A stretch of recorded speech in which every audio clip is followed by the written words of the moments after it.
This is CBS News Chicago. Good morning, everyone. I'm Dana Kozlov. And I'm Adrena Sinclair. Thank you for being with us this morning. Breaking right now at 9, a man shot at O'Hare Airport. What led to gunfire right outside Terminal 2. And more cuts on the federal level. Offices closed and hundreds of people fired as the Trump administration follows through on its promise to dismantle the Department of Education. And in your first alert forecast, it's starting to warm back up, but we're also tracking a chance for storms coming our way. But let's begin with that breaking news out of O'Hare. You are taking a live look at Terminal 2, where a man was shot and wounded. You can see that workers now starting to board up the glass where the bullet went through earlier this morning. Darius Johnson's been live there all morning for us. And Darius, we've spoken to witnesses and passengers about what happened there. Pretty frightening, I'm sure.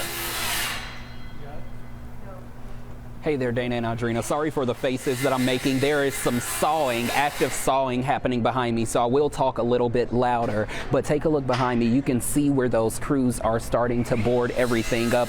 My apologies, I couldn't hear exactly what you all were saying as you were coming to me. However, they are starting to board up that damaged and shattered glass where everything happened. Operations are back to normal here at Chicago O'Hare this morning. Take a look at this video. This is the bullet hole and the shattered glass that was left behind here at Terminal 2. This is where Chicago police say an altercation led to a shooting just before 1 o'clock this morning. You can see upwards of a dozen officers lined up outside Terminal 2.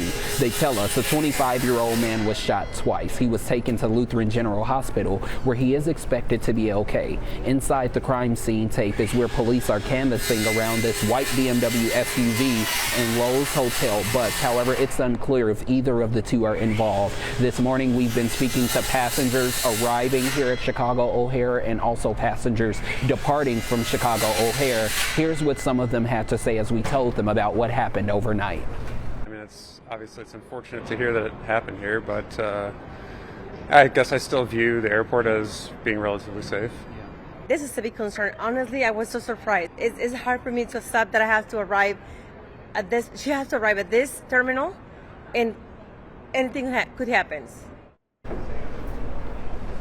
Again, back out here live this morning. We are in Terminal 2. This is where that shooting happened. The altercation and shooting happened outside. However, a bullet did pierce the glass here, so they are boarding that up at this time. Chicago police tell us that a person of interest is being questioned. However, it's unclear if that person is the shooter. Again, very important to note that operations are back to normal here at Chicago O'Hare. We know that the arrivals lanes on the lower level were all shut down during that investigation from 1 o'clock this morning until about 5:15. We're live at Chicago O'Hare this morning. I'm Darius Johnson, CBS News Chicago. Darius, thanks so much for that update. In Humboldt Park, Chicago police noticed a fire burning overnight while on patrol. This is at Spalding in Chicago. You can see a firefighter coming down a ladder of this home. Police spotted the fire just before 3 a.m. and helped one man get out safely. 2 others got out uninjured. An officer was taken to the hospital to check for possible smoke inhalation. Let's turn now to meteorologist Laura Bannon, who is in our First Alert Weather Center to talk more about what we got on tap today. Yeah, look at those skies. It's beautiful out there. It is a colder morning. We have temperatures about 10-15 degrees cooler from this point yesterday. Yesterday was the opposite day. The highs were in the morning hours, and then it was colder in the afternoon. Today, we're going to do things just right and see those highs for the second half of the day.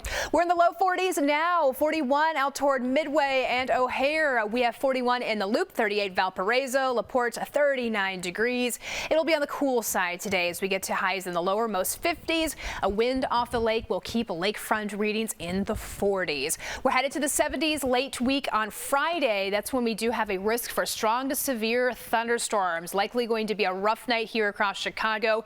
Saturday, the wind will continue, but the mild weather will also hold for another day. We'll talk more about that storm threat and the timing coming up here shortly. All right, Laura, thank you. Lawyers will be in court today for a pro-Palestine activist and former Columbia University student. It's the first step in the legal battle to free Mahmoud Khalil days after he was arrested by ICE. Now, they're expected to push for his return to New York. Khalil is currently being held in Louisiana. He is a legal U.S. resident, but federal authorities say they arrested him after an order to revoke his green card was issued. The Department of Homeland Security says he, quote, led activities aligned to Hamas. We have is a case where the government is punishing someone for saying stuff that the government doesn't like. Yesterday, 14 House Democrats signed a letter to Homeland Security Secretary Kristi Noem demanding Khalil's release. The White House says more people connected to last year's pro-Palestine protests will be detained. Students and professors at the University of Chicago are also calling for Khalil's release. About 100 people showed up for a rally with campus police there watching from a distance. The protesters marched to a building where they believe the university's president and provost were meeting. Some of the students and professors told us that Khalil's arrest is frightening to them, saying it's an attempt to shut down free speech. We're here to say that the detention and the attempt to strip legal status from students just for protesting against a genocide is completely unacceptable. It is the product of, a fascist government. The students also told us that the university and Trump administration are trying to crush the voices of students who want the university to divest from companies that do business in Israel. The Trump administration's 25% tariffs on Canadian aluminum and steel are going into effect today. They were almost doubled to 50% until the Premier of Ontario backed down from a surcharge on electricity to the U.S. As Jared Hill explains, that comes as a major agency is preparing to lose half of its workforce. Major downsizing at the Department of Education. Today, offices nationwide are shuttered, with the agency announcing more than 1,300 people are being fired. It's going to have enormous consequences to families across the country. It's a step in President Donald Trump's promise to dismantle the department. We have a bloated, very dishonest, in many cases, federal government and bureaucracy. Also today, President Trump's 25% tariffs on all imported steel and aluminum kicked in. The tariffs are going to be throwing off a lot of money to this country, and we've been ripped off for years by other countries. The move has support from many domestic steel and aluminum makers, but the head of the Can Manufacturers Institute says consumers will eventually take a hit. How long will it take for people to feel the impacts of these tariffs? The impacts will probably be felt in the next 60 to 90 days as we buy more steel and aluminum, and as those containers are filled with food and beverages. Trade uncertainty sent markets tumbling again Tuesday. The U.S. Commerce Secretary. The markets are going to learn. Let the deal maker make his deals. A breakthrough on one deal. Ukraine says it'll accept a 30-day U.S. brokered ceasefire with Russia. We'll take this offer now to the Russians, and we hope that they'll say yes. The U.S. has pledged to unfreeze Ukrainian military aid and intelligence sharing in response. Jared Hill, CBS News. Governor J.B. Pritzker responded to the Department of Education firings, criticizing the president, saying he should have a plan to improve math and reading scores instead of making it harder for working-class kids to get ahead. As we keep an eye on your world this morning, authorities in Pakistan say that some of the passengers taken from a hijacked train have been killed. Armed militants wearing suicide vests were sitting next to some of the 250 passengers they were holding hostage there. Militant hijacked the train and blew up part of a railway track. They told authorities they would free passengers if jailed militants were released. The government has rejected similar demands in the past. 190 passengers have been rescued. And the FBI has now joined the search for a missing U.S. college student in the Dominican Republic. 20-year-old Sudiksha Konaki has been missing for 6 days now. She was last seen on a beach near her hotel. A 24-year-old man has now been named as a person of interest in this case. Sources telling CBS News that Konaki and the man stayed behind at the beach when her friends returned to the hotel. Israeli Prime Minister Benjamin Netanyahu is set to testify at his long-running corruption trial, and this is the video of him arriving at court in Tel Aviv today. Netanyahu is accused of giving out regulatory favors to millionaire friends who got him favorable news coverage. Netanyahu is Israel's first sitting prime minister to be charged with a crime. A few updates this morning to stories we were following yesterday. First, the man convicted of murdering Hadiya Pendleton in 2013 will remain behind bars as he awaits a new trial. A judge ruled yesterday Mikhail Ward poses a threat to the community. Ward confessed on video to shooting and killing 15-year-old Pendleton, but that will not be part of the evidence in his new trial. That's because it's been thrown out on grounds it was obtained in violation of his constitutional rights. Ward's due back in court in May. And we are still waiting to learn more from federal investigators about why a helicopter carrying tourists had to land at the Jackson Park golf course. Right now, the NTSB says the pilot smelled a burning odor, felt a vibration in the tail boom, and also heard and felt a clicking sound. But it's not clear what caused any of that. The helicopter is registered to a touring company out of Lansing. Still ahead, the latest report tracking inflation and what it shows. Our money expert joins us live to break down the results, including the significant spike in egg prices. And the Illinois State Fair announcing a major act overnight, the artist taking the stage there this summer.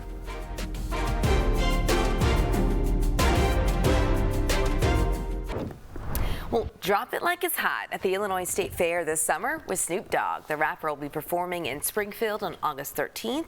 The State Fair runs from August 7th to the 17th, and tickets for his performance go on sale this Saturday at 10 a.m. And today, the Illinois Secretary of State's office is opening a Real ID Super Center in the Loop. It's at Clark and Lake, the same place as the voting super site. The goal is to keep up with demand before the May 7th deadline. The walk-in facility will be open from 7:30 a.m. to 5 p.m. Monday through Friday. You can visit the Secretary of State's website for a full checklist of documents that you need to bring with you. On the Money Watch this morning, the government just released its monthly report on inflation, the Consumer Price Index. CBS News business analyst Jill Schlesinger is here with the results and also to discuss the recent swings in the stock market. I mean, I know they dipped again yesterday, Jill, but what did the February data show? Well, actually, it was a little bit better than expected. We got the inflation report out, and it showed that we have a rate that increased by 2.8% from a year ago. That's down from the previous month of 3%. The core rate, it removes food and energy, was up by 3.1% from a year ago. Again, an improvement from 3.3% in January. Okay, the bad news is what you already know. Things like eggs are so silly and crazy, up by more than 10% over the course of a month. Egg prices up by 58% from a year ago. But let's just forget that for a second, because you can avoid eating eggs. The good news is the shelter index, which really does account for a huge part of a household budget, that improved to a level that we have not seen since 2021. So we need those big categories to come down. It's actually a lot more important than egg prices. And turning to the markets now, what's behind the recent swings that we're seeing, and what can investors expect moving forward? I think you can expect a lot of uncertainty, and that is what is causing the downs and then maybe an up and a down, because when you are uncertain, you want to do something, unfortunately, right? That's the trap. What I really want to be clear about is what the investors are worried about right now is that the on-again, off-again tariffs, that they stay on and that they stay in place for a long time, meaning months. And if we have tariffs in place as broadly as they are right now potentially going to be, we're going to see the inflation rate rise. And that's going to slow down the economy. And we might potentially trigger a recession. Now, listen, we're not in a recession right now. But recessions happen from time to time. We shouldn't be too surprised. Over the last 60 years, there have been 8 recessions, which vary in length from like long and deep, like the Great Recession of 2007 to 2009, 18 months, or very short. The 2-month recession 5 years ago amid COVID, just 2 months. So listen, the recession talk is going to happen. I want you to kind of drown out that noise because that might induce you to do something you don't want to do. Well, and with that, you always say stick to your game plan. But what if you are at a pivotal time in your life, like paying for college or retirement, and you have funds to do that related to the stock market? Okay, let's make a distinction here. Like, if you need your money within the next 12 months, maybe it is a tuition payment, maybe you have to buy a car, maybe you owe the contractor some money, or it's a home down payment. That money should not be invested in anything that's risky, like stocks, or even bonds, or even crypto, the riskiest. Now, let's compare that with someone who's nearing retirement. I'm going to put that at, say, anyone who's 55 to 65 years old who's looking at their retirement account and freaking out right now as they are worrying about the ups and the downs, right? But that money that you have invested for retirement does not have to last you just for another couple of years until that retirement date. It has to last beyond the day you stop working, probably for 20 or 30 years. So yes, even if you're 55, 60, 65 years old, you too are a long-term investor. I'm sorry to say, gang, but enduring these market pullbacks, it's terrifying as it's happening, but it is the price of admission if you want to be an investor. All right, Jill, thank you so much. Appreciate your insight. You can always see Jill on CBS Mornings. Laura Bannon is back with us. Let's turn to her now for our forecast. Yeah, nice looking forecast. Nice little couple of days before we start talking about severe thunderstorms.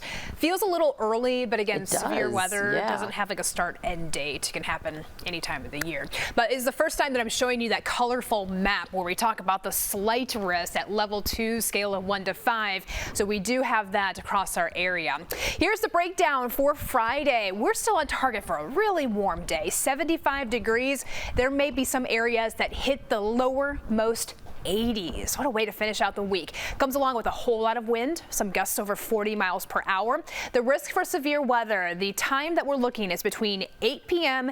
and 3 o'clock in the morning. Damaging wind is going to be the main concern with this line of thunderstorms. But this type of setup, we typically see this here in Illinois and Chicago as we get to at least these brief QLCS tornadoes. That right now is still questionable. It's a low-end tornado threat, but that is something we'll be monitoring with this line of thunderstorms late Friday night. Here's the map I was just talking about, a level 2 on a scale of 1 to 5 with a level 3 risk out toward a corner of LaSalle County. Most of Friday is going to be a dry day, but we do see those thunderstorms developing in the late night. It's quiet now. No thunderstorms on the horizon for your day ahead. It's 41. It feels like 35. We have a wind coming in from the east. That's going to keep the lakefront cooler here today. With sunny skies, we're going to see these sunny skies hold for several more days as each day starts trending warmer. We do keep that lakefront cooling for at least the end of the week, but temperatures are headed back up into the 70s. Moving ahead in time, taking a look at that Friday forecast, there's that powerful line of thunderstorms that comes through in the late night, ending in the early part of Saturday morning. So by 5:15, those storms are long gone. Dry weather is expected for the rest of Saturday, but intense winds will follow through the day on Saturday, which is going to keep our weather alert active. 52 degrees for the high today, sunny 40s near the lake today in the Loop, a high of 46, 53 Midway, 60s from Joliet and also Morris. Aurora today, a high of 59. 7-day forecast, warming on up, windy and conditions will go through Friday and Saturday. Saturday especially, could be looking at wind gusts between 45, 55 miles per hour. When you get winds that strong, you are talking about possible power outages and tree damage. So that's going to be a heads up for anyone that's having those outdoor plans here this weekend. You're going to be feeling pretty nice outside of the wind, 64 for the high, down to 40 for the end of the weekend. And Chris, there is a chance that we may see a couple of flurries out there for Sunday. So it's not weird to say because, of course, it was 75 degrees the day before. Of course, it's Chicago. Why not? I'm surprised there's not glaciers floating by out in Lake Michigan yet. Anyway, hi, everybody. It's midweek Wednesday, and I have a forecast of 100% slowdowns everywhere you look because everybody's out, everybody's driving, and we are all tied in knots. Core expressways are a mess right now. No particular reason, just because everybody's out there. We do have a reason, though, for the last few days that it's just been awful on the tri-state and kind of interfacing with the inbound 290 has been awful. The eastbound side of 88 trying to get to the northbound tri-state. A brand new lane configuration in the ongoing work zone. Tri-state at the 290 both directions. So think about other ways to get from here to there. Maybe Route 83, York Road or Manheim Road instead of the tri-state, especially if you're going to be going to O'Hare Field. Manheim's for you. Or the inbound 290, which is every day at this time just a solid wall from North Avenue feeding onto the Eisenhower and feeding onto the southbound tri-state. So North Avenue or Roosevelt Road for that. And of course, when we get back into it, remember, the Kennedy roadwork begins overnight Monday into Tuesday. Plan accordingly and practice those alternates. Chris Habermill, CBS News Chicago. Thank you, Chris. Well, Chicago's Lyric Opera unveils a lineup that's a mix of classic and modern performances. It's even got something for grunge fans. A look at what's planned for the upcoming season. Dana and Audrina, good morning to you from the Royal Sonesta, the rooftop, the penthouse of the Royal Sonesta. We are jump-starting your morning, really trying to prepare for St. Patrick's Day on Saturday. Well, not the day itself, but that's the day that we celebrate here in Chicago. And we've got a real treat with us this morning. The Shannon Rovers have come up to the rooftop. Coming up in about 20 minutes, we are going to be getting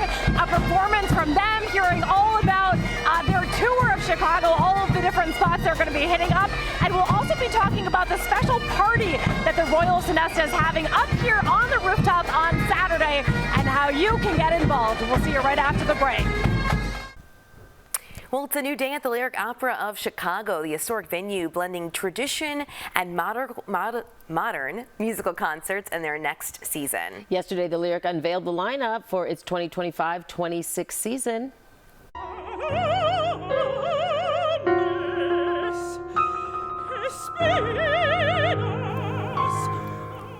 The new season includes 2 world premieres, 2 Lyric premieres, and an expansion of the popular Movie Nights at the Lyric series. The opera is also hosting Billy Corgan and the Smashing Pumpkins to kick off their tour, marking the 30th anniversary of the album Melancholy and the Infinite Sadness. And speaking of the arts, stay with us because at 9:30 we have Victoria Rowell, who you may know from her time on The Young and the Restless, live here in studio. And a debate over fur at Chicago City Council today, the vote that could ban any new fur products and why some are speaking out against it. Plus, we're speaking with another local elected official as Congress works to avoid a government shutdown.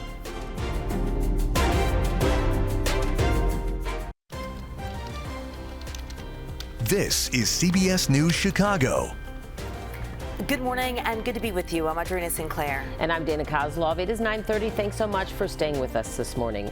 Ahead this half hour, actress Victoria Rowell is live in studio. She is known for her TV and movie career, but she's in Chicago this week for a stage production. Plus, the House approves a short-term plan to keep the federal government open. A local lawmaker joins us to talk about the budget battle in Congress and much more. Meteorologist Laura Bannon is in the First Alert Weather Center right now to tell us what we can expect today and throughout the rest of the week. Yeah, Laura. cool sunshine and then a big warm up for the end of the week. We had a cooler day yesterday and I expect that to carry over at least in the short term. We're holding in the low 40s at both airports, 41 Midway, O'Hare, it's 42 degrees. East wind that's coming down the lake today, so that's going to keep our lakefront readings on the cooler edge of the scale. Feels like it's 36 degrees. Rest of your day today, sunny skies, a high of 52. We're coolest along the lakefront through at least Friday, but Friday's the day that we're on alert for the risk of severe weather. High is 75 degrees. That storm threat is going to be developing after 8 o'clock and taking us through the overnight hours. Here's that thin line of thunderstorms by midnight approaching from the west, clearing out early on Saturday. Saturday, for the most part, is looking dry but very windy from the morning hours going into the afternoon. We'll dive in deeper to that storm threat and that weekend forecast coming up. All right, Laura, thank you. Well, you're taking another live look right now at O'Hare Airport, where a man was shot around 1 o'clock this morning after some kind of fight. One of those bullets shattered a glass window at Terminal 2. Now, there was a large police presence after the shooting just outside the arrivals area in that terminal. Chicago police tell us a 25-year-old man was shot twice, but he is expected to be okay. At last check, police were interviewing a person, but it's not clear if that person is the shooter. A fur ban and a police settlement are up for votes today at Chicago City Council. And people opposed to that fur ban are rallying right now before today's meeting. Our Marissa Perlman previews the measures alderpeople are about to vote on today. Chicago's full city council will vote on a bill that would stop you from buying a new fur coat here in the city. It would impact at least 6 furriers across the city of Chicago. If it passes, the businesses would have a year to make changes and could only sell faux fur. Just last week, the ordinance passed the council's License and Consumer Protection Committee. It doesn't include leather, secondhand fur, or clothes made for religious reasons. Supporters say the way animals are trapped, bred, and killed for their pelts leads to suffering and public health risks. Clergy members and community leaders who oppose the bill will speak here shortly before the vote happens. They say the proposal would shut down Island Furs, a black-owned business that has been on the South Side for nearly 30 years. We're also watching to see how City Council votes on a big settlement involving a protester and a police officer. Miracle Boyd was punched in the face, she says, by a police officer during a 2020 protest in Grant Park. The then 18-year-old was calling to defund the police in the wake of George Floyd's death.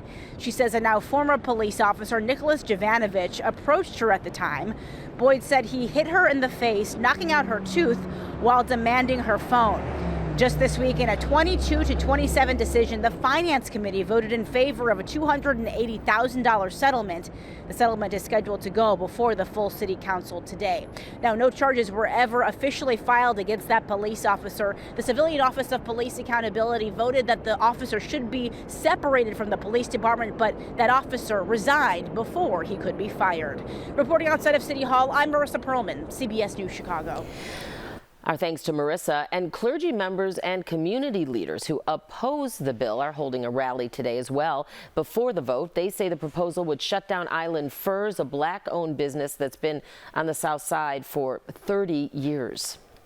Also at City Hall, the zoning committee is advancing a few big projects, including one that would get the Rector building on Monroe one step closer to landmark status. The city says the hope is to protect the building while it undergoes a $65 million renovation. A big developer is turning 11 of its empty office floors into apartments and businesses, and this is part of a project to revitalize unused office buildings in the Loop. And the zoning committee also gave the green light to a boutique hotel in Lakeview geared toward LGBTQ+ visitors. We reported on this 6-story development when the plans were first announced back in December. The developer is the owner of Men's Room in Chicago, which is a popular shop a few hundred feet away on Halstead. As we keep an eye on politics, the Republican-led House has advanced a stopgap bill to keep the federal government funded through the end of September. It was a nearly party line vote with just one Republican voting no and just one Democrat voting yes. Earlier this morning, we spoke with 16th District Congressman Darren LaHood, one of the 216 Republicans who supported the short-term spending plan. I wish we could have done it through the regular appropriations process, but we didn't get our work done on time. So this allows us to continue funding through September 1st and allow us to work on a lot of the economic initiatives that President Trump ran on. The bill now heads to the U.S. Senate, where Republicans will need support from at least 7 Democratic people or lawmakers to survive a filibuster. Now that the government funding bill has been passed out of the House, we send it to the Senate, and it falls on the desk of Chuck Schumer. He is the leader of the Democrats on that side, and he must determine whether he wants to fund the government, do the responsible thing, or whether he wants to shut the government down. Between the budget battle in Congress and executive actions from the White House, there is a lot going on in D.C. and things are changing fast. To talk through it all, we are reaching out to some of our elected officials. And as we mentioned, we spoke with Republican Congressman Darren LaHood earlier this morning. Joining me now is Congresswoman Delia Ramirez, who represents Illinois' 3rd Congressional District. Good morning to you. Good morning.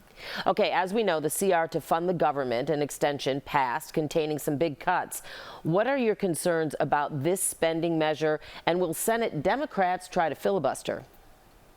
First, let me tell you that Republicans have had the leadership and the gavel for over 2 years, and they've had the opportunity in the last few weeks to work with us to actually pass a spending bill that honors our commitments to the American people. This excuse that we ran out of time, Johnson decided not to negotiate with us. This bill, unfortunately, though, is not a clean resolution bill that's going to fund the government. In fact, it's a clean-ish bill that the ish part cuts veteran benefits, that the ish part cuts SNAP benefits, that the ish part cuts housing subsidies, leaving over 32,000 people to be evicted under this time, because it would go through September 30th. It would devastate us. And Dana, right now, the Senate has to decide, are they going to give Donald Trump a slush fund bill? That's what this budget would be for him, to, in essence, destroy many of these agencies that we depend on, like the VA, like HUD, and like so many others? Or are we going to actually pass a short-term resolution of 3-4 weeks that allows for Republicans and Democrats to actually negotiate a spending bill that's going to protect benefits for the American people and not decimate the things that we need? Have any Republicans, though, indicated they are willing to reach across the aisle? I mean, many of them are intent on making sure that the president's agenda, is furthered.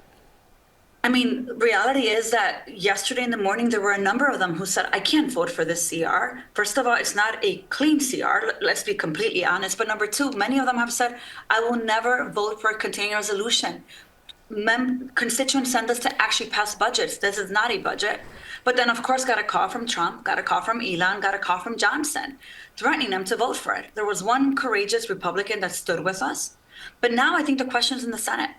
Is the Senate going to do the responsible thing and ensure that there's no government shutdown by actually passing a short-term 4-week continued clean resolution that gives us enough time to actually pass an actual budget?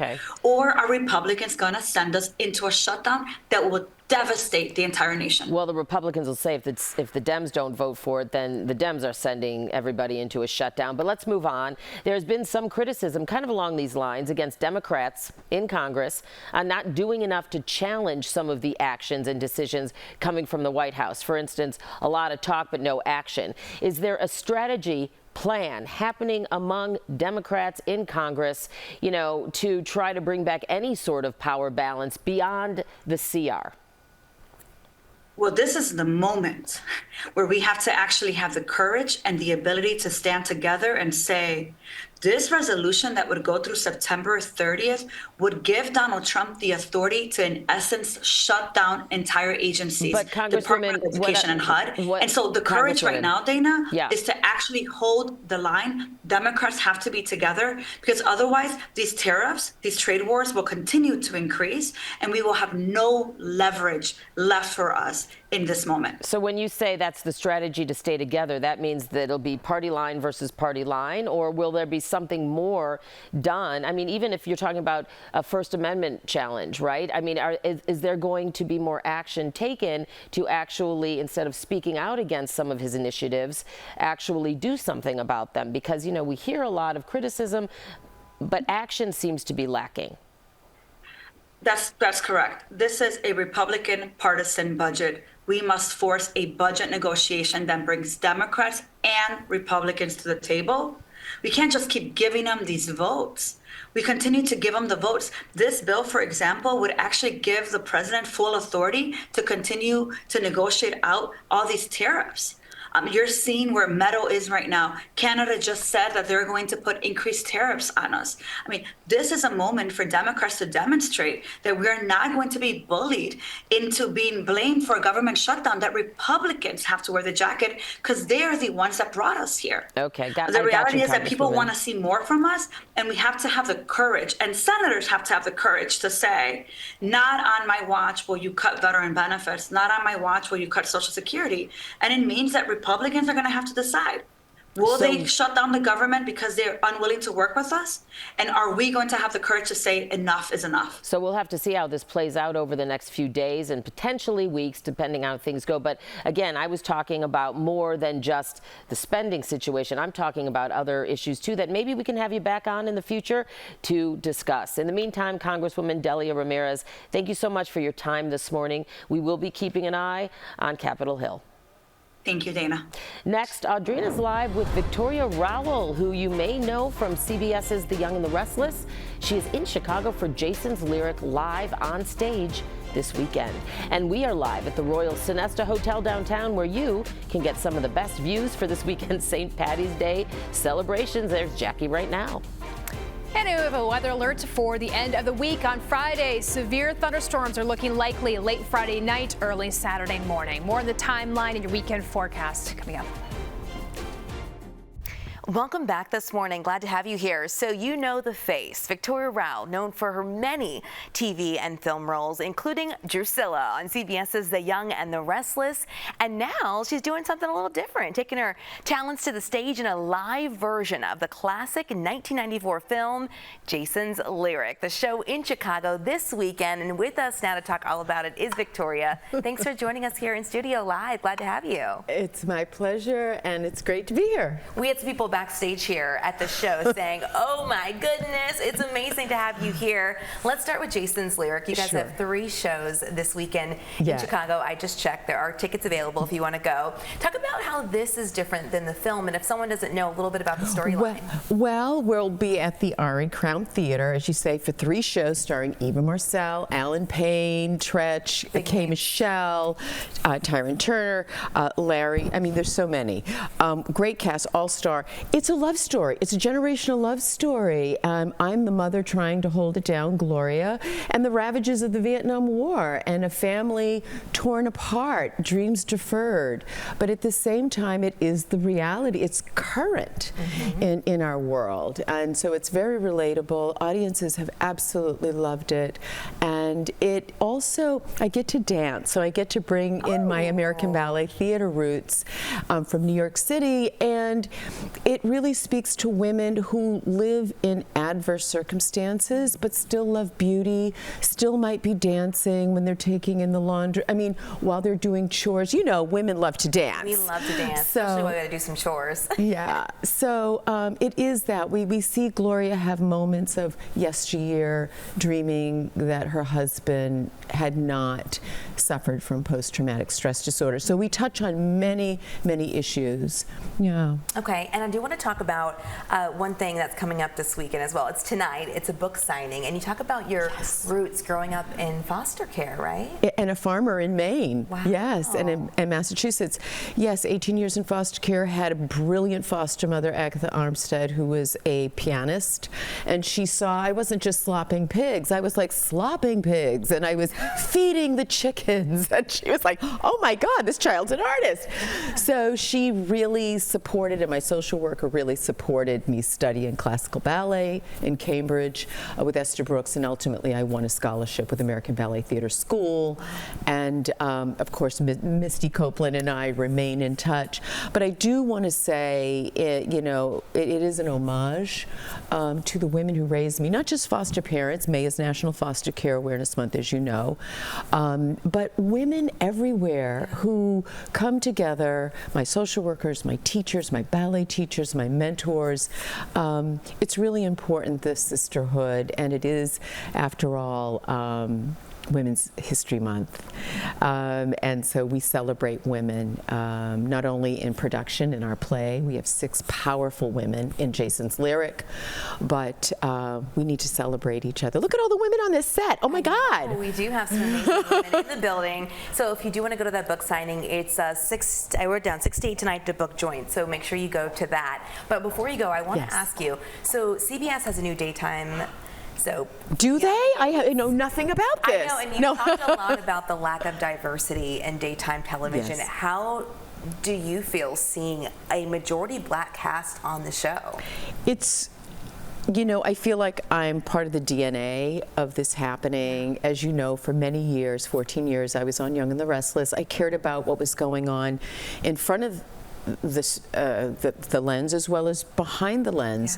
And so I worked diligently, and to see, to be specific, I worked hard with the National Urban League and the NAACP to get the first Black writer hired on Young and the Restless. We worked with the hair and makeup, etc. And so I am thrilled for cast members I know, and also for Sheila Ducksworth and for the NAACP for putting this venture forward, and CBS for finally seeing and recognizing that this was a space that an audience wanted to be filled, and I know it's going to be a tremendous success. It already is, and I see nothing but a very bright future. Yeah, it's so great to see that representation. I appreciate you for paving the way. Thank you. And being part of those really building blocks in the beginning, 14 years. So thank you so much, Victoria Rao. Absolutely. We appreciate you being here with us in studio. Thank you so much. Thank you. And we do want everyone to know, again, you can see Jason's Lyric live this Friday and Saturday. You've got 3 shows that you can go to at the Erie Crown Theater. And now it's 9:50, and we are going to Laura with the rest of our weather for our Wednesday. Yeah, we've got a busy setup for the end of the week. A risk for severe weather. That's going to be late Friday night. The high 75 degrees, but we'll be on alert for thunderstorms in the late night, overnight into Saturday morning between 8 o'clock and 3 in the morning. Chief threats with this line of thunderstorms, mainly damaging wind, but we can't completely rule out a brief isolated tornado right along this line of thunderstorm. We do have that level 2 risk on a scale of 1 to 5. We're pulling back this map. Still a couple of days away. A lot can and will change right now, but we do have an increasing risk risk for severe weather late Friday. Not the case now. In fact, it's sunny, it's bright, beautiful. Temperatures 30s and 40s. We're on our way into the 50s today, going for a high of 52 degrees. An east wind off the lake today is going to keep our lakefront cooler, mid-40s in that direction. We do hold that breeze at least for a couple of days all the way through Friday as highs go up to 75 degrees. Let's dive into that part of the forecast. Friday is a dry day, but late in the night, here comes that line of thunderstorms. Timestamp here is 9 o'clock. Chicago's dry, no issues here. We'll be watching to see if this line can hold together. Some of the data that I've looked at shows that we still have a bit of a kick with this line of storms that move through in a fast fashion, really. So that is going to increase that risk for high wind, potentially a low-end tornado threat. Clears out by 5 o'clock in the morning, moves out into Indiana. Behind that, no issues expected in terms of thunderstorms, but the wind will likely be an issue on Saturday. So we've got our weather alert in place through Saturday. Wind gusts between 45 to 55 miles per hour. We get on the backside of the system and colder air filters in for the end of the weekend. High of 40 on Sunday, and then a warming trend through Monday into Tuesday. All right, Laura, thank you. Appreciate it.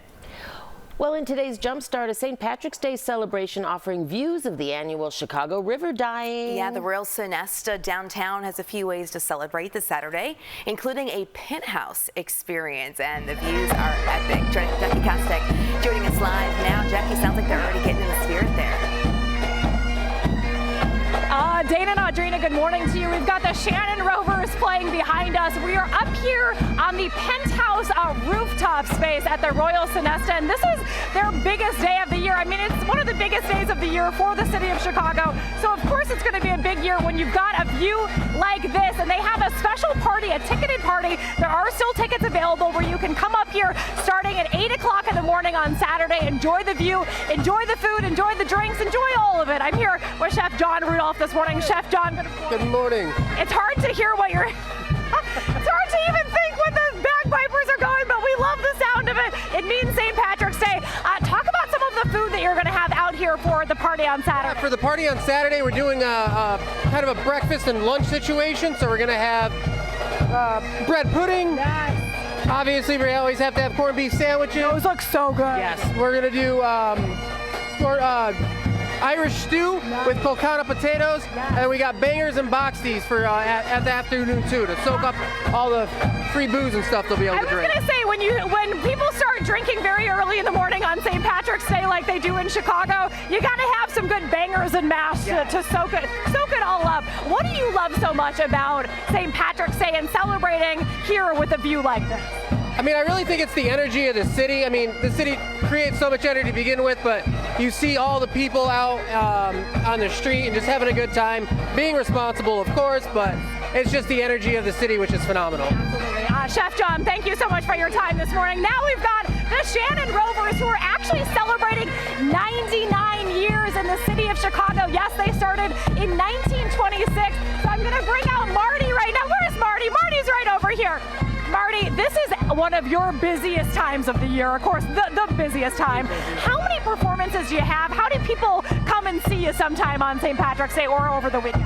Well, we're very fortunate. We probably have about over 225 engagements throughout the season. Yes. And most of them are concentrated over the next 4 days.